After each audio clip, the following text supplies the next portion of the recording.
We're a Hamilton-based company that develops products and makes plastic componentry.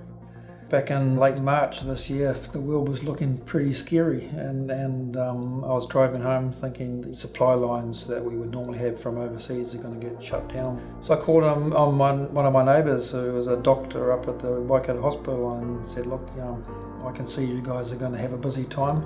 How can we help? When we were talking to Jeff, initially we thought you're a plastics guy, can you make masks or visors or goggles that might be useful for PPE? And Jeff said, oh look, you've got to give me something harder than that. How hard is it to make a ventilator? And that's where it all began. First thing we had to do was understand what a ventilator was, and once we understood the general mechanics, the engineering requirements of the ventilator, then we thought, okay, we can repurpose, for example, the electronics that we currently use with dairy automation. We also looked then at some of the valve technology that we do for other customers and said, okay, some parts of that technology can be put into a ventilator. So we started a marathon design session with Nick Lee. At the end of that, we really had the kernel of what was our current design. When you manufacture a medical device, it's important to have certification to meet the standard, which is ISO 13485.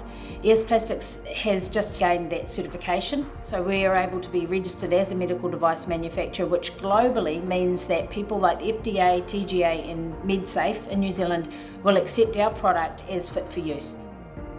We have currently strong interests in countries like South Africa, Indonesia, Papua New Guinea, Canada and the US, and from an engineering and design perspective, it's an interesting story, how a company in Hamilton can repurpose componentry from dairy automation, apply some good design principles to that and come up with a product. From a Waikato perspective, there's multiple companies that have helped us through the process, and it just shows there's still a good engineering base and design base in the community.